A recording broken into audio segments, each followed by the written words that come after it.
Hello, world. It is Inspirational Eve for the ABCs of weight release according to and today is G. And if you watched H, you knew what was coming. And if you haven't watched any of them yet, hit subscribe either down there or down there, the big old red button that says subscribe, and watch the alphabet with me so that way you can follow along correctly. And G is for growing. So why I talk about growing, because you're like, wait a minute, my stomach keeps growing, my thighs keep growing. That's why I'm watching the weight release videos. Damn it, I want to learn how to not grow anymore. If you feel that way, you got to go back and start at A. You got to start at awareness. And if you feel that way, welcome. Hi, I'm happy you could be here. I hope that something resonates. What I mean by that is it is a phrase that I have coined that I use all the time. And that is you have to grow there to go there. And it's a concept you may already be familiar with, that you, in order to go there in the body, you got to go there in the mind.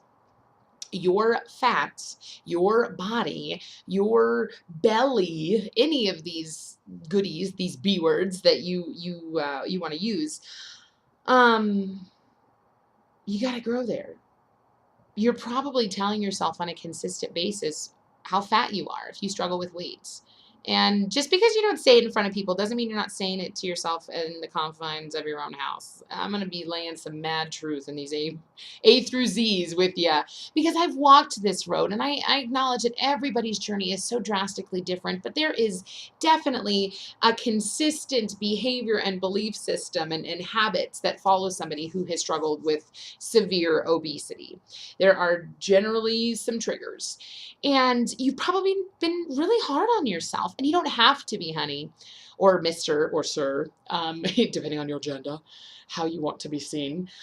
Chances are that you've been really hard on yourself. And I'm here to tell you that it's time to grow there to go there. So if you're like, I'm tired of being fat, I want to be thin. Cool. I have definitely had that internal conversation. I've had that conversation on pen and paper in front of mirrors and all kinds of stuff. And what I mean by that is at the very start of this journey, when I started walking my driveway, and for those of you who aren't familiar with my story, go to inspirationaleve.com. You can read all about it.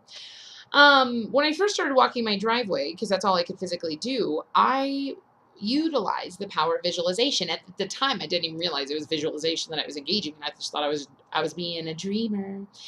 I would see myself slim. I would see myself more than just slim, though, because initially it was all very vague and superficial. I just don't want to be fat.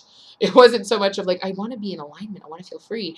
But I would see myself slimmer, and I would see myself doing these things that I only could ever dream about, of visualize about, of achieving these goals that I had physically, traveling in a capacity that I've only ever seen in movies. And I would rehearse this time and time again, and I would envision, I remember several months after I started this journey, I could finally go to the gym and I could finally work out on exercise machines. And that was such an exciting time of my life, and also really insecure because I'm like, I'm at the gym, everybody's watching. And when I would be on the elliptical, because treadmill didn't come right away, elliptical was lower impact, I would visualize the people that I idolized in my life cheering me on. So one day I was going to do a 5K or a 10K or maybe something even bigger. And there would be these people cheering me on, and they'd hold up signs and be like, congratulations, Eve, you're so awesome. And although it seemed so cheesy at the time, it's what kept me going. So why I'm sharing this with you is that is growing there to go there. So if we can go there in the mind, we can go there in the body. And what's so neat is having run a half marathon, having done a triathlon, I had that vision, that growing come to life, that people held up signs, that people showed up, they cheered me on, whether I knew them or not. Some of them I did know, some of them I didn't. And that came true. And I share that with you, and I love the thing that Tony Robbins says is not to impress you, but to impress upon you that when you allow your mind to be your greatest asset, your body and your life transforms. So I invite you to look at, what does that look like for me? So your journey is going to be drastically different from mine because you're in a different spot and you're biochemically so different. What does that look like to grow there for you? Where do you want to grow to? What does that mean? It's so great to watch these videos on YouTube and to get all inspired on, the interwebs. But then we get off the interwebs and we go to the confines of our security nets. And then we stop dreaming. But be the one who keeps dreaming and answer these questions for yourself. What do you want to grow to? What does growing mean? What are you going to grow there to go there? Where are you going to go? Let's get specific. Let's get specific. That was terrible. Specific. Man, that's difficult to do. Too many syllables. I want to be specific. Let's get specific. Get specific. And I invite you to grow. Grow there.